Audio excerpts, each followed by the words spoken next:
scary when you get out of your comfort zone. You're violating. You've just mentally tapped out. I was literally on the sun lounger, just relaxing in the sun, and my teams was popping off. Rather just die a slow and death. Big man, I need to start scheming. But now you realise nothing happens in the comfort zone.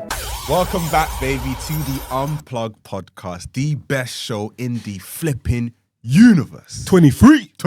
Let's go. Let's go, baby. Love that, We're love here, that, we're love live that. and direct.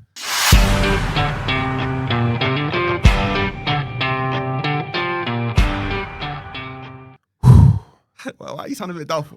I'm like, I'm looking at a 23 on the screen. I'm thinking it's been a journey. Mm-hmm. It's been a journey, man. There's been obstacles, challenges, life, but we continue to give you the sauce, the juice. Consistently.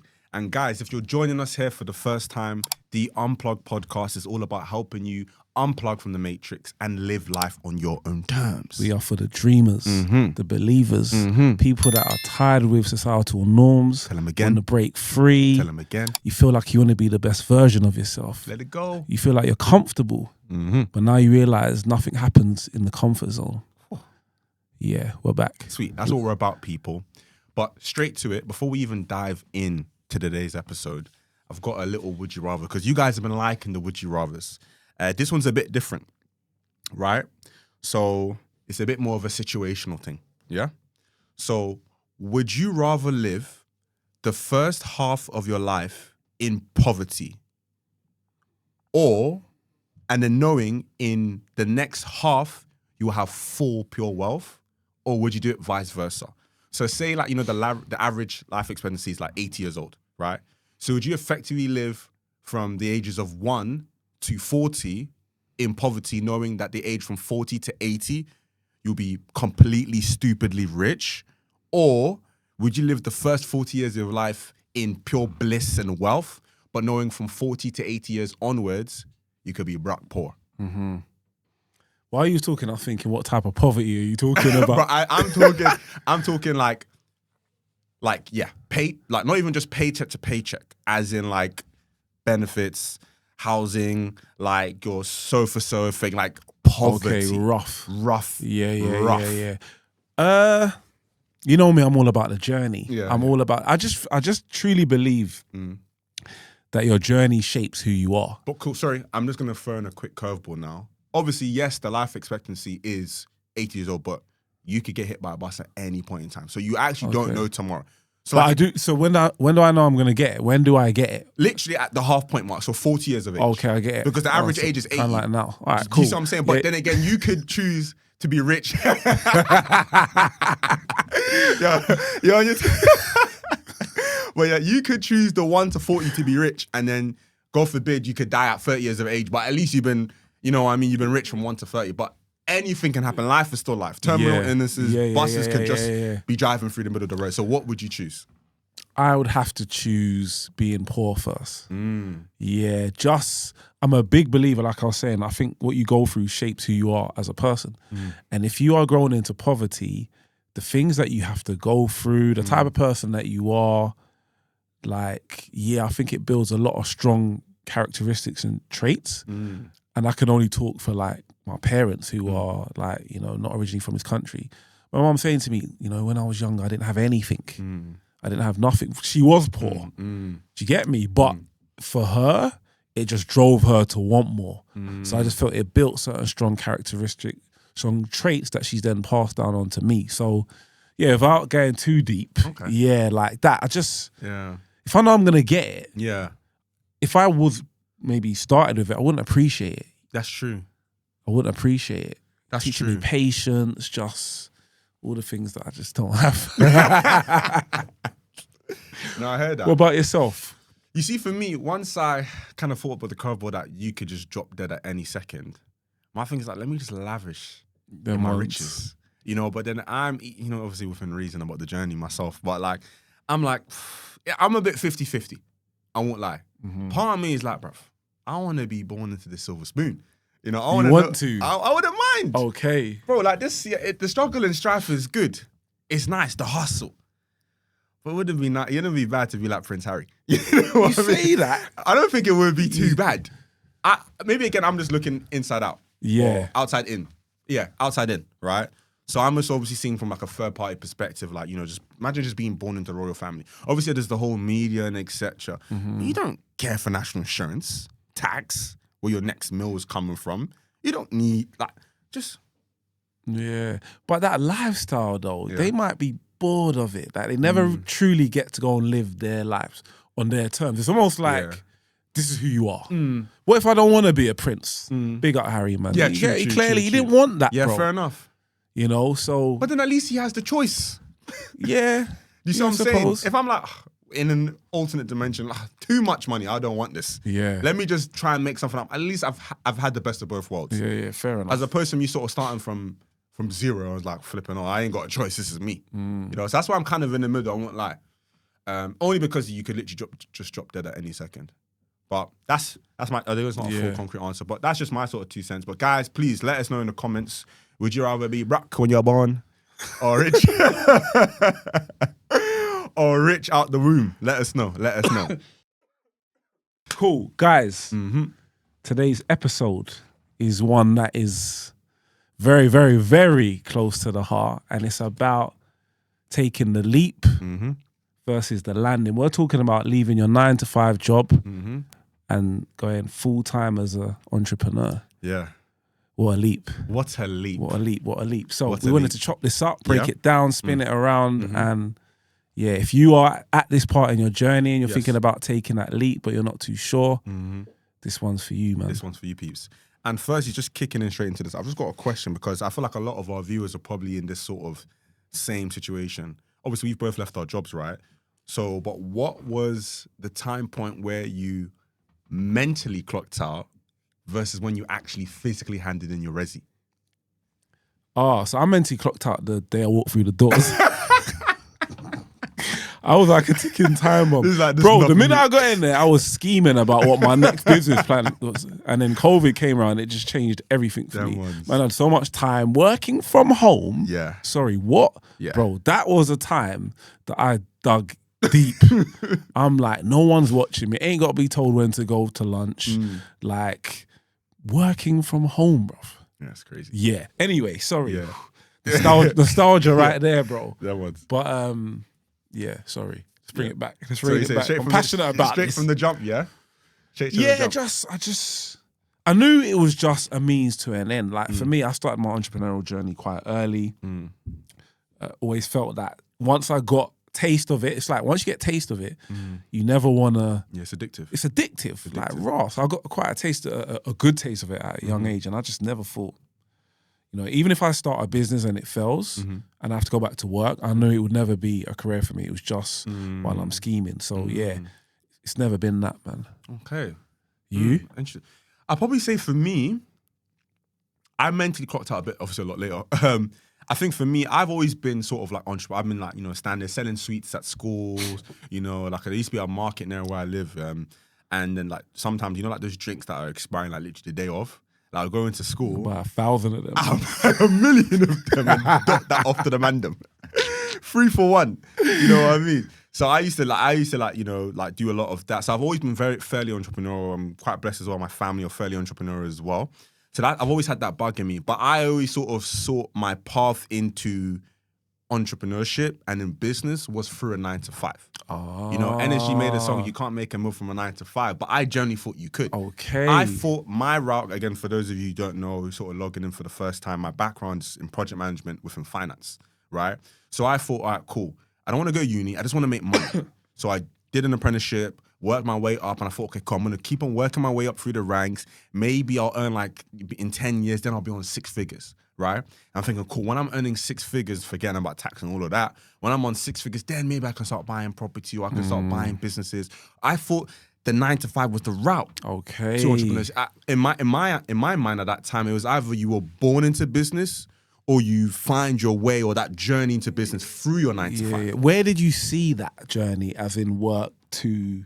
The reason why I'm out, because I've never seen that. I just saw a lot of, like, again, older men in my immediate network. Or I wouldn't even say network, just of my environment. Yes. And a lot of them were in their 50s and in their 60s, and they worked for BT Telecoms, or they worked for Dell or Samsung for like 17, 18 years, and they worked themselves all the way to the top, and they've got like 2 or 3 properties. And I thought, okay, that's the route. Mm-hmm. That's the route. It's a clear-cut way, right? Providing for my family, I'm working a job, whether I like or not is debatable, but I'm working a job, and I'm eventually going to get there, but it's going to take me 40 years, right? And I didn't necessarily think, right, I knew like, how could I get there quickly? But I just thought that was the route for me. Because a lot of the older men around me were doing that, right? So that was the clear-cut path for me at the time. Okay. And I'll probably say in terms of when I sort of mentally clocked out now, it was... Because I didn't like my job, but I liked the industry when I was first working in finance. I loved working in wealth management, rubbing shoulders for like multi-millionaires, suited and booted. Them times when I was working, obviously, we're in a city 9 to 5, Monday to Friday, yeah? So, like, I didn't know anything better. And then when we got to lockdown, I was like, fam, this is just BS. Like, this is just, like, nonsense, right? And then when I transitioned into another role, I was working in TV. That was super fun. I'd probably say the first job I had that I thoroughly liked, because I was working in the TV and entertainment industry, like, they would fly us to Cannes Film Festival and etc.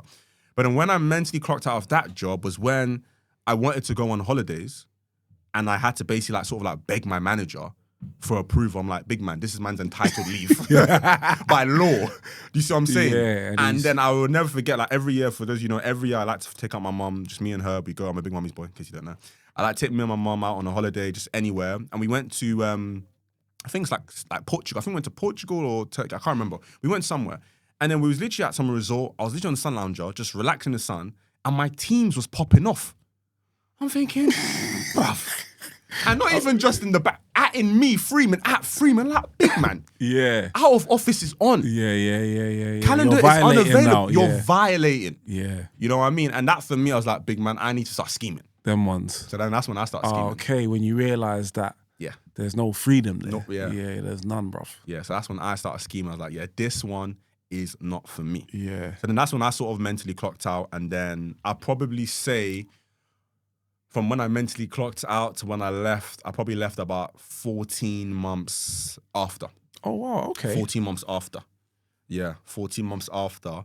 But yeah, let's even get into that now. Yes. So for those who are watching at home thinking, or maybe you're like JP, like you just walked in and thinking, flipping, oh, where's the exit? How can I leave? What would you say are, and if there are, any sort of requirements one will need, or what were the requirements for you perhaps? Let's still keep it like quite personal. What were some of the requirements for you that made you feel like, no, like this, irrespective, like jokes aside, like I need to bounce. This is not for me. I feel like I've felt like that excuse me, twice. And the reason why I can remember that quite vividly, because I felt depressed. Like at the end of the day, sad. Start of the day, sad. Like I was proper depressed. And that job there was straight after a job I had to go into because I had to shut down a business. So a business that I'd done didn't work. Shut it down. I had to go and get like a part-time job. And I just remember being there thinking, how the hell did I get here? I don't want to be here. So it was a scheming then. I ended up getting into property a little bit after. I was thinking, where can I make some money? And it was property. And then, the second time after that was probably the most recent one where it was horrible. And I felt like if I stayed, I'm giving the job this justice. Like I'm not. Yeah, that's another I'm thing. not. As well. You know what I mean? Like they better off finding someone else who really cares about this particular role than me. I started to feel bad. Do you get me? So that was But I always knew, like I said, that 9 to 5 would always just pay the bills, man. While I figure it out, work on the big plan. I mean, and I feel like for me, it was more so back to my original, just the code switching. The code switching, like I'm interested, like it's like, it was just mentally draining. I would go up into the elevator and it's like, I can't just say I just chilled at home and did nothing. You know, I had to just have trek through the forest, or do some archery with my dad, or just go through the canyons and the valleys. Like, why can I not just stay at home and just say I was working on my business? Do you see what I'm saying? Like that for me, just that draining element of pretending to be someone I'm not, I just couldn't continue on doing. Identity crisis. Mad identity crisis, bro. And I think that's really it. You know, you I think once you get to that stage, I think there's a few stages to it, but one of them is when you've just mentally tapped out, where you just feel like you can't do this no more. You'd rather just die a slow death type of vibe. It's kind of time to move on, man. I'm trying to give a bit more of a breakdown on things right now. A lot of the time, people like to leave the jobs because of a bit like what I said about identity crisis, or sometimes maybe like you, perhaps, we have the pressure to sort of succeed fast. Yes. Right? So what would you say, you know, some of the things are with that when it comes to sort of leaving the jobs, like, or leaving your job right now? Because, you know, there's the financial fear. But let's talk about like the after effects right now. So like, cool, you've left your job now. No one talks about that. No one talks about literally the 24 hours you leave your job. Yeah. So what would you say, maybe taking, not so much more recent because you're sort of well within your business by then. Yeah. But let's say like the first time you've left a job, what was that like? The first 24 hours to sort of 30 days. What does that look like? Let's sort of give no, definitely. It's scary because depending on how long you've been in your job, you're guaranteed money in your account every single month. You know, the day, everything's attached to that wage. And now you've cut that completely. It's scary. It's like, it's the unknown. It's the unknown. And it's very... you've fully come out of your comfort zone, and it's scary when you get out of your comfort zone. You know, you're now in a place you've never been. It's worrying. We're like, scary, bro. But my thing is, what I was gonna say is that what I've realized looking back now is the planning. Like, if you plan the move, you got to plan the move. It can't be erratic. That was my problem. Yeah, like it can't be erratic, because I feel if you plan better, once you've done it, you feel a bit more at ease. Yes. Because you've planned. You've maybe got... It's an informed decision now. Yes. So, you saying yours was erratic? Bruv, scatty. Them ones. No SOPs with that one. No standard operating procedures. Text message, bro, I'm gone. Toodles. Like, bro, like, you see, for me, like, my only sort of plans, like, okay, cool, I want to buy my house, right? Because I had a friend, his mom said, oh, if you buy a house, you never be homeless. I was looking at it, I was like, that's so stupid, because, like, now I can't afford to pay the mortgage. Yeah, them ones. Now I am homeless. You know what I mean? Like, this is dumb. So, sorry, auntie. But I was like, you know, that for me, that was a lack of planning massively, like, messed me up. Because for the first time ever in my life, and some of you viewers who are like sort of, you know, in my age, sort of like demographic, like in your you're sort of in your early 20s or mid 20s, and you're looking to leave your job. Gents, ladies, it's scary. Yeah. It is like for the first time, every single 25th of the month, I knew I was going to get paid some pounds. And for the first 25th, I was like, wow, this was a bit weird. Yeah. Second 25th, I was like, okay, is there an issue? I need to call my bank. Like, what the hell was happening? And where it hit me the worst, I will never forget, I left my job August 2023, right? And in December of 2023, I felt super, super ill. I felt like man flu, whatever it was. I felt super ill. And also, I'm, as you know, working on my business, etc. I was like, flipping out. Obviously, I'm so sick, I can't even work on my business. I'm not even getting paid. No sick leave. So now you got no nothing. benefits. No nothing. No private Bupa medical. That was a big shout. Them ones. No, nothing. I'm like, rah, I actually need to fend for myself. Yeah, you're on your own now. I'm on my own. And that was the rudest awakening for me. And not a lot of people talk about that because they glamorize leaving your 9 to 5 like it's sexy, like it's a mad flex, or what, you don't work, oh, I work for myself, I'm self-employed. Like, it's fashionable. It's fashionable. It's a trend. Like, I'll tell you for free, when you leave your job, you are earning significantly less than what you did, likely, when you were working, right? Yeah. It's like you are now fully accountable for yourself. Like, all my worries and my stresses finished from Monday to Friday, 9 to 5. And you can clock off. And I can clock off. But now my stresses are 24/7.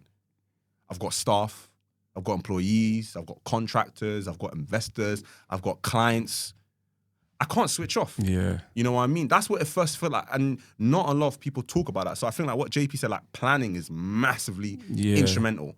And whether that mean with planning, I probably would have been able to leave earlier or later, like having like a savings spot or whatever. I had no savings. Yeah, well, they talk about that. They You know what say I mean? to really, if you've got an idea and you're working on it, you want to put aside at least 6 months That's what worth. they say, a little rainy pot. Yeah, a rainy, like emergency pot that, 6 months is a long enough time to know whether this business that you've now left your job for is going to work. If you can't get it to work in 6 months, then that's on you. But Literally. 6 months is some rainy day money, man. Yeah, it's a good enough time. And obviously having, you know, no structure in place or any plan in place can be massively detrimental, because what you're going to do now is put a lot of stress, urgency, and a lack of efficiency on your business or whatever, or your endeavor that you're trying to do. Too hard. You're pushing it too hard, and it's a baby. Yeah, it needs time. Like, imagine you just birthed you and you're forcing them to pay bills. You gotta be on the council tax and you're like 16 months old, bro. Yeah, that's stress. That's wild. Yeah. But I feel the only way to avoid it, like, how else do you avoid that? The only way to avoid it is to plan the move. You have to plan financially, like psychologically, like really prepare yourself that I'm actually on my own now. 100%. You know? 100%. And also, another thing I also want to talk about, whilst we're sort of breaking this down in sort of like the insight level as well, is like there's a big thing about pride. And I massively had that where I was like, well, I've told the whole of the mandem now that I'm not going to be working. They dare catch me working part-time. Do you see what I'm saying? Yeah, you don't want to be seen. Bro, that was it looks like you're a failure. And bro, my ego killed me. Because there's times I'm literally just managing to pay, because my expenses stayed the same, you know? And that's another thing as well. Like, unless if you're going to cut back, cut down, my expenses stayed, even if anything increased. Of course. They increased, right? Yeah. So my expenses stayed the same and my income massively reduced, right? So that was like the first thing. And the second thing that's like, my ego was like, no one can catch me working part-time. No one can catch me trying to find some sort of supplementary income. Oh, what, Freeman, that little business didn't work, yeah? Idiot. You know what I mean? Like, that was, but again, why did that go through my mind? I put too much pressure. I didn't plan. I didn't structure my exit. And because of that, I put weight and I broke down so many times. I burnt out so many times. I stressed out. There's anxiety, depression, so much. And it was so unnecessary. And looking back, that probably even halted my success. And I probably would have been where I am now a lot earlier or sooner if I better planned my time. Or I would have been there at the same time, but at a way better, you know, emotional standpoint. Yeah. And I just want to say, I think there is really no perfect time. Like, there is no perfect time to now make that jump. I think you just got to decide in your head mentally, like, are you ready to kind of make that transition? Like, are you really ready to get uncomfortable and really just, like, let your existing life go so you can kind of start your new life. And your new life is a new life without a job attached to it. It's a completely different life, you know? So, yeah, I would say there's no real, like, perfect time. 100%. And also another thing as well, again, this is just me sort of being fully transparent. Structure all the way, even after the exit, is massively important. Because for me, because I was obviously working, I had a lot more structure to my day, right? So I knew I had to get up at a certain time. But when I left my job, honestly, I think I was by definition probably a waste man. Bro, I was like, I had like, oh, flipping, I ain't got to wake up. Yeah, you're doing. I was rolling out, going out, like not going out there. I'm not really an outgoing person like that, but as in like I was just doom scrolling. I had no structure to my day. I was just bleeding hours. And I might as well just been in a job at that rate. Yeah. You see what I'm saying? So like that's like another thing as well that's also perhaps not publicized, not talked about enough. If you are going to take that leap, if you are going to leave your job, plan the exit and plan after the exit. You know, what does the next 6 to 12 months look like? Because this is you. This is the rest of your life. What life are you trying to create? There we go. Yeah, what life are you trying to create? You're trying to create a life that you've never had before. Do you know what I mean? So you're gonna have to do things differently. So it's interesting that you said that when you left, you still had the 9 to 5 mindset. It's been ingrained in you. Literally. And now it's like you're adopting a new mindset, new habits. It's hard. New traits. It's hard. It's hard, but this is the life you chose. There we go. If it was easy, then everybody would be doing it. There we go. Tell them again. Tell them again. So just more so on like on a wrapping up sort of basis right now. Like obviously we're all about sort of actionable steps.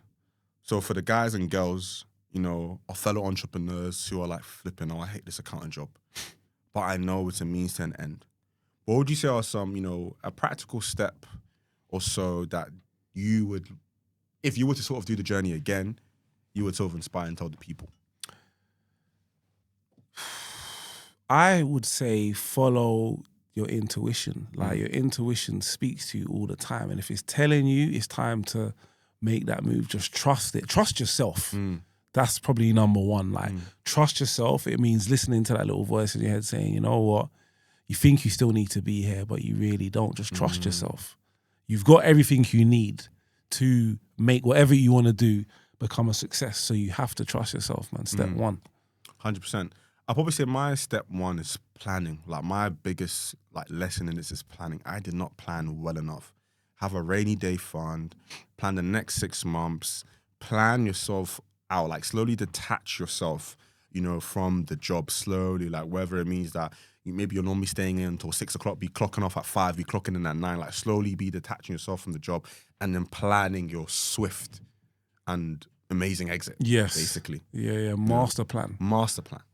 See, I would have probably said after that now, have a little plan. Like once you trust yourself, you're calm. Because, it's like anxiety kicks in. Oh my God, the thought of that. Like I've been earning X amount. Now I've got to make my business catch up with what I was earning. Like it can cause anxiety, Literally. I think once you've calmed yourself down, you're like, I'm going to just trust the process. Yeah. Trust myself. Now you can think clearly. Like, I couldn't think clearly, bro. Yeah.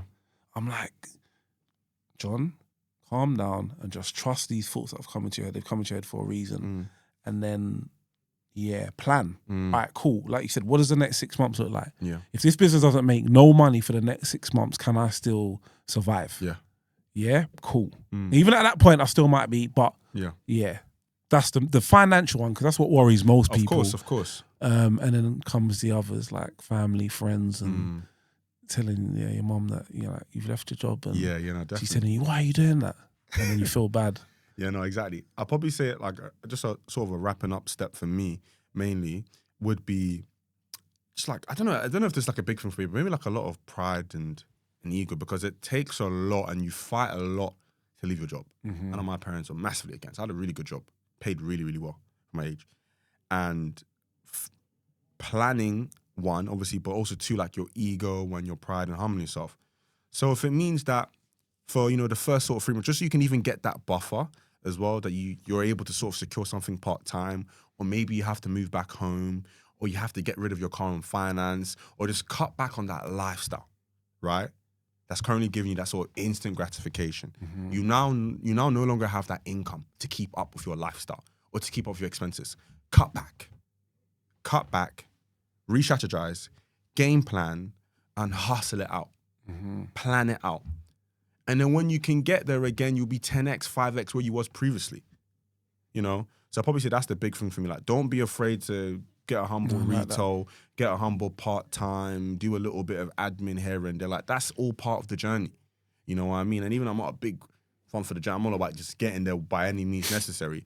But if that's what you need to do and to allow you to sort of live and breathe and to just focus on your baby and your dream and your business and your future life that you want to live on your own terms, do it by any means necessary. Yeah. And it'll be different things for different people. Everyone's got a different path, Some people are able to just kind of make that jump and think. And some people have a job. I know when I was growing up, my mum had like 3 jobs. Same. So to kind of grind out and do what she needed to do. So yeah, guys, there you have it, man. There is no right or wrong way. I feel like you just got to personally trust your intuition, have some type of plan that, when you got a plan behind you, you feel a lot more confident. You feel a lot more reassured. Like, trust yourself, trust your plan. No, 110%, guys. And really, really hope you found some value. If you're currently in this limbo of should you leave, should you not leave, plan, goal set, trust your intuition, speak to your family, your support system, grow your circle, utilize your circle, and take the leap. Indeed. So, guys, this part of the episode is called Plug Bites. This is where myself and Freeman just read out something that has inspired us, motivated us, touched us, and just made us want to elevate. Let's go. Cool. All right, so I'll go first. My one reads, comfort is the enemy of progress. If you're comfortable, you're not growing. And if you're not growing, you're slowly decaying. Perfect. And the reason why I like that is because when you have a job, you are comfortable. You're not really growing. Or you're growing, but you're limited to how quickly you can grow or how quickly you can flourish, or because you're still restricted. You have time constraints. You have someone to report to. Yeah. So you're in the comfort zone. I just feel, if you're not trying to push out of that, you're slowly decaying by just doing the same thing over and over. you're staying in the same place, but time is moving forward. So you slowly become just, Yeah. Flipping on, that's serious. Yeah. That's real Redundant life. is the word I was looking for. That's real life. I like that. Mine is, and this is a bit of a cheat from a previous episode, but I think it's massively relevant to today's episode, and much even relates itself to even your quote just now. But it says, and again, I think this is massive for the people at home who are just sort of contemplating this jump. It says, nothing is impossible, and your level of confidence defines your level of success. You are your biggest enemy. The only person that's stopping you is the person in the mirror. You. So whether you think, this move isn't going to be for me, whether you think your business isn't going to be successful, there are no other third-party factors that are going to stop you but yourself. And once you can truly harness that understanding that you are equal and paramount to your success, anything is possible. Love that. Anything is possible. And that's the hardest thing. We've been cultured, we've been groomed, we've been taught to believe and conditioned to believe that this is the box that we are meant to believe and stay in. And do everything inside that box. Nothing less, never nothing question more. why I'm in that box. At all. But there's a small compartment inside that gives you an opportunity to escape. But you need to have the confidence to escape. Right? And the best way to escape is to build your knowledge, build your environment, your circle, take in some skills. Change your mindset from a fix to a growth. And just be consistent and determined with that, and create some highlighted disciplines along with that to create your own life and live them on your own terms. Thousands, millions of people are able to do that. And what's the difference between you and them? Nothing. And guys, it's that simple. Is it easy? Hell no. Hell no. Hell no, but it's that simple. Literally. It is that simple, man. No, I love that. That was like, you're on fire today, innit? You got a lot of energy, bro. Pastor Freeman. You know what I mean? Episode 23. Hey, yeah, no, you put the energy on that one. No, love but that. serious. No, it's a real passionate subject for me because, like, again, at such a young age, it was a big move. It was a big move, and I didn't think I could do it, and I've done it, and I'm living proof that it is very, very possible, and I'm no one special. I'm no one special at all, by all means, far from it. And I'm nowhere where I need to be. And some people may look at us and think, flipping, you guys are living it and doing it. But guys, there's still so much room. So much room. So much room. We're just getting started. We're just getting started. So, you know what I mean? I love that. But guys, I really, really, really hope you enjoyed the episode. This is all for you. Like, please let us know in the comments, if you've made that jump, if you've made that leap, right? How you felt about it. How you felt about it. Thinking about making that jump. Let us know. Please share. We're a community. We're thriving. We're growing. So let us know. And as always, guys, please make sure that you're liking, sharing, subscribing. And as always, tell a friend, tell your mom, tell his dad, tell his mistress. As always. So please, guys, as always, love, love, love. Elevate.